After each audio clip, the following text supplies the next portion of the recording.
क्या हमारी बेटियां सुरक्षित हैं? क्या हमारी बहनें सुरक्षित हैं?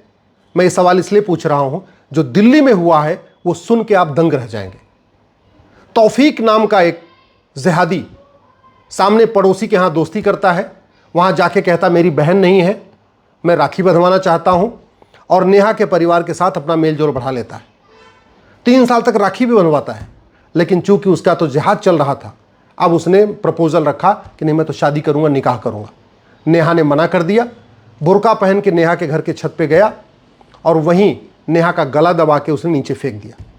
पिता दौड़े बचाने के लिए, पिता को भी धक्का देके गिरा दिया। यह हुआ है भारत की राजधानी दिल्ली में। सवाल यह है कि ये दिल्ली का तौफीक इतनी जुर्रत कैसे कर लेता है? दुबई का तौफीक नेहा के घर पे क्यों नहीं जाता? दुबई में भी नेहा रहती है, दुबई में भी तौफीक रहता है। अरब, कुवैत, अबू धाबी, बहरीन में भी तौफीक रहता है, और अरब, कुवैत, अबू धाबी, बहरीन में नेहा भी रहती है। वहां के तौफीक की इतनी हिम्मत क्यों नहीं पड़ती और यहां के तौफीक की इतनी हिम्मत क्यों पड़ती है? मैं बार बार कह रहा हूं, यह सड़ा हुआ कानून, सड़ी हुई पुलिस व्यवस्था, सड़ी हुई न्यायिक व्यवस्था, सड़ी हुई प्रशासनिक व्यवस्था बर्बाद कर देगी भारत को। देखते देखते भारत बर्बाद हो जाएगा। आप लोगों के देखते देखते भारत बर्बाद हो जाएगा। नहीं तो अभी भी समय है।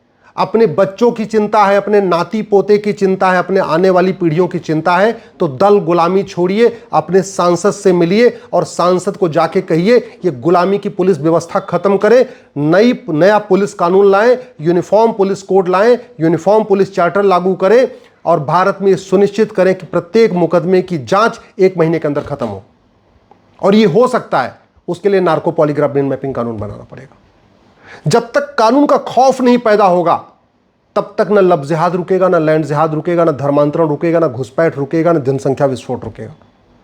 तब तक ये नहीं, और ये नहीं रुका तो याद रखिएगा हमारे आने वाली पीढ़ियां सुरक्षित नहीं रहेंगी। जैसे अफगानिस्तान में खत्म हो गए, पाकिस्तान में खत्म हो गए, बांग्लादेश में खत्म हो गए, कश्मीर में खत्म हो गए, नागालैंड में खत्म हो गए, मिजोरम में खत्म हो गए, मेघालय में खत्म हो गए, भारत के 9 राज्यों में खत्म हो गए, 800 जिलों में से 200 जिलों में खत्म हो गए, 6000 तहसीलों में से 1500 तहसीलों में खत्म हो गए। ऐसे बाकी जगहों भी खत्म हो जाएंगे, ज़्यादा नहीं, 20 से 25 साल के अंदर। इसलिए कह रहा हूं, दल गुलामी छोड़ दीजिए, आवाज उठाइए, सांसद विधायक से मिलकर बोलिए कि सबसे पहले भारत में एक यूनिफॉर्म पुलिस कोड लागू करवाएं, पुलिस चार्टर लागू करवाएं। दूसरा, इस तरीके के जो जिहादी हैं, इनको फंडिंग आती है। मैं गारंटी के साथ कहता हूं, इस तौफीक का narco polygraph brain mapping test करके पता कर लीजिए, पक्का इसको 1 से 2 लाख रुपए आया होगा। हर लब जिहादी को 1 से 2 लाख रुपए मिलता है। एक बेटी को फंसाने के लिए, एक हिंदू बेटी की इज्जत खराब करने के लिए, एक हिंदू बेटी को फंसाने के लिए 1 से 2 लाख रुपए मिलता है। ऐसे एक परिवार को कन्वर्ट करने के लिए भी 1 से 2 लाख रुपए, मिनिमम 1 लाख रुपए मिलता है। 5 लाख बहन बेटियां साल में गायब हो रही हैं, क्योंकि हमारी पुलिस प्रशासनिक न्याय व्यवस्था सड़ी हुई है, कानून का खौफ नहीं पैदा हो रहा है। प्रतिदिन 5 लाख जो बहन बेटियां गायब हो रही हैं, इसमें से 3.5 लाख लब जिहाद का शिकार हो रही हैं। ये हमारी जो नेहा है, ये भी लब जिहाद का शिकार हुई है। और ये क्यों हो रहा है? क्योंकि न लब जिहादियों को फांसी होती है, न उनके मददगारों को फांसी होती है, न उनकी 100% प्रॉपर्टी जब्त होती है, न उनकी नागरिकता खत्म होती है। मुकदमा सालों साल चलता रहता है। अब नेहा मर गई, उसका पिता बेचारा लड़ता रहेगा। डिस्ट्रिक्ट कोर्ट का फैसला आएगा, हाई कोर्ट का फैसला आएगा, फिर सुप्रीम कोर्ट का फैसला आएगा। कल को क्या पता हाई कोर्ट, सुप्रीम कोर्ट में किसी जज को मानवाधिकार की याद आ जाए और बोल दे ठीक है, इससे गलती हो गई, छोड़ दो इसको। ये भी हो सकता है। कल को ये बोल दे भैया तो जब से जेल में आया तब से 5 बार नमाज पढ़ रहा है, ये सुधर सकता है, सुधरने की अपॉर्चुनिटी, सुधरने का मौका है, इसको छोड़ दिया जाए। ये भी हो सकता है। आवाज उठाइए। प्रतिदिन 1500 हिंदुओं का धर्मांतरण हो रहा है, 1500 हिंदू परिवारों का। एक परिवार में 7 आदमी का मतलब प्रतिदिन 10,000 हिंदुओं का धर्मांतरण हो रहा है। साल में 40 लाख हिंदुओं का धर्मांतरण हो रहा है। खत्म हो जाएगा हिंदुस्तान, खत्म हो जाएंगे हिंदू। समाधान, पुलिस प्रशासनिक न्याय व्यवस्था बदलनी पड़ेगी, कानून का खौफ पैदा करना पड़ेगा। जब तक कानून का खौफ नहीं पैदा होगा कि अगर हमने किसी बेटी को हाथ लगाया, किसी बेटी को धोखा दिया, किसी बेटी को फंसाया, झूठ बोल के, धोखा दे के, पहचान छिपा के, कलावा बांध के, मुझे फांसी होगी। जब ये खौफ पैदा होगा तब जाके लब जिहाद रुकेगा। जब ये खौफ पैदा होगा तब जाके धर्मांतरण रुकेगा। 6 करोड़ घुसपैठी आ चुके हैं। क्यों? क्योंकि हमारा कानून घटिया है, पुलिस प्रशासनिक न्याय व्यवस्था सड़ी हुई। घुसपैठिए 6 करोड़ हैं। दुनिया में सबसे ज्यादा घुसपैठिए भारत में है। इतने पूरी दुनिया में कहीं नहीं है, और जा भी नहीं रहे, और आना रुका नहीं है। समाधान, कानून बदलना पड़ेगा, न्यायिक व्यवस्था बदलनी पड़ेगी, पुलिस व्यवस्था बदलनी पड़ेगी, प्रशासनिक व्यवस्था बदलनी पड़ेगी। भारत में जस्टिस विद इन ये लागू करना पड़ेगा कि हर कोई भी मुकदमा हो 1 साल से ज़्यादा चल ही नहीं सकता। सज़ा 1 साल के अंदर फैसला होगा, चाहे वो घुसपैठ का मामला हो, चाहे धर्मांतरण का मामला हो, चाहे लफ्ज़ जिहाद का मामला हो, चाहे लैंड जिहाद का मामला हो। जब तक ये नहीं होगा ना, खौफ पैदा नहीं होगा। और मैं आपको गारंटी के साथ कहता हूँ, केवल एक कानून कर दिया जाए, ये अमेरिका का फेडरल पिनल कोड लागू कर दिया जाए, भारत में जस्टिस विद इन ईयर शुरू हो जाएगा। 1-1 साल के अंदर मुकदमों का फैसला शुरू हो जाएगा। ये जो एविडेंस एक्ट है, इसमें हम झूठ पकड़ने के लिए नार्को पॉलीग्राफ ब्रेन मैपिंग अनिवार्य कर दें, हर जिले में झूठ पकड़ने के लिए एक लैब बना दें और फटाफट इनका नार्को पॉलीग्राफ ब्रेन मैपिंग करके जो ये खुद कबूल करते हैं उसके आधार पर इनको सज़ा देना शुरू कर दें, मामला फिट हो जाएगा। और नहीं तो गवाहों के बयान, फिर क्रॉस एग्जामिनेशन, फिर गवाहों के बयान, फिर पता चला गवाह आया नहीं, फिर बाद में गवाह बिक गया, फिर बाद में गवाह मुकर गया। ऐसे भारत नहीं बचेगा।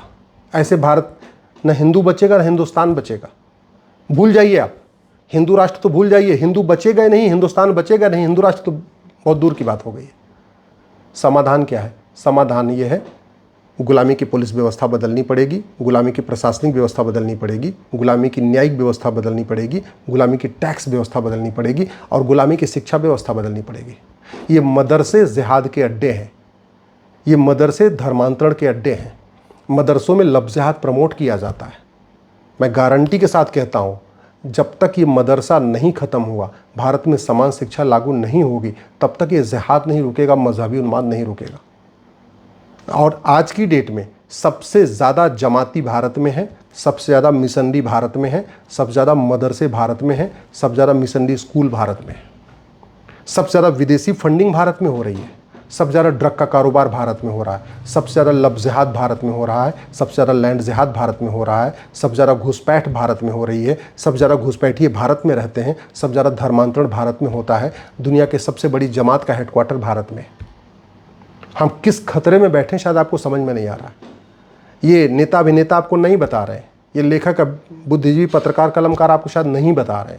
वो आपका दिमाग डाइवर्ट करने के लिए रोज़ ऐसे ऐसे विषयों पे चर्चा करते रहते हैं कि आप जो है सच्चाई और असली चीज़ों का आपका ध्यान डाइवर्ट होता रहे। आज तक मुझे बताइए, कितनी बेटियों की हत्या हो चुकी है? कितनी बेटियों की? भोपाल में, लखनऊ में, इंदौर में, जयपुर में, दिल्ली में कितनी बेटियों की हत्या हो चुकी है? किसी हत्यारों को फांसी हुई? कितने बेटों की हत्या हो चुकी है? किसी हत्यारों को फांसी हुई? किसी जो इस तरीके से प्लान्ड वे में धर्मांतरण कर रहे थे, लफ्ज़ जिहाद कर रहे थे या घुसपैठ कर रहे थे या घुसपैठियों की मदद कर रहे थे, उसमें किसी की नागरिकता खत्म हुई? उसमें किसी की 100% प्रॉपर्टी जब्त हुई? और जब जब्ती नहीं हुई तो खौफ नहीं पैदा होगा। जब खौफ नहीं पैदा होगा तो फिर यह अपराध कैसे रुकेगा? आप ये सोचिए, भारत की राजधानी दिल्ली है, दिल्ली में सरकार, प्रदेश सरकार बीजेपी की है, दिल्ली की पुलिस गृह मंत्रालय के अंडर में है, सेंटर के अंडर में है। इसके बाद भी इस तौफीक की हिम्मत पड़ी नेहा के घर जाने की। दुबई में तो नहीं बीजेपी की सरकार नहीं है, दुबई में तो न विश्व हिंदू परिषद है, न बजरंग दल है, न आरएसएस, कोई नहीं है। तो दुबई के तौफीक कि दुबई की नेहा के घर में क्यों नहीं जाता? Arab, Dubai, Kuwait, Bahrain, Abu Dhabi न आरएसएस है, न बीजेपी है, न बजरंग दल है, न विश्व हिंदू परिषद है। वहाँ का तौफीक, वहाँ का इमरान वहाँ की किसी हिंदू बेटी को क्यों नहीं फंसाता, क्यों नहीं छेड़छाड़ करता, क्यों नहीं सड़क से धक्का देता? ये मैं बार बार आपको समझा रहा हूँ, इसको आपको शायद समझ में नहीं आ रही बात। डॉक्टर बदलने से बीमारी ठीक नहीं होती है, बीमारी ठीक होती है दवाई बदलने से। हमारी दवाई नहीं बदली है, इसलिए बीमारी ठीक नहीं हो रही है। और मैं गारंटी के साथ कहता हूँ, साल भर के अंदर लफ्ज़ जिहाद खत्म हो जाएगा। एक बेटी को कोई हाथ लगाने की हिम्मत नहीं करेगा। साल भर के अंदर धर्मांतरण बंद हो जाएगा। किसी की हिम्मत नहीं पड़ेगी, रूह कांप जाएगी धर्मांतरण के बारे में सोचने के पहले। मैं कहता हूं गारंटी के साथ, सारे घुसपैठी अपने आप भाग जाएंगे, एनआरसी की ज़रूरत ही नहीं पड़ेगी। मैं गारंटी के साथ कहता हूं, लैंड जिहाद 100% बंद हो जाएगा। और जिन्होंने लैंड जिहाद कर रखा है, अवैध निर्माण कर रखा है, वो अपनी झुग्गी तोड़ के खुद ही हटा लेंगे।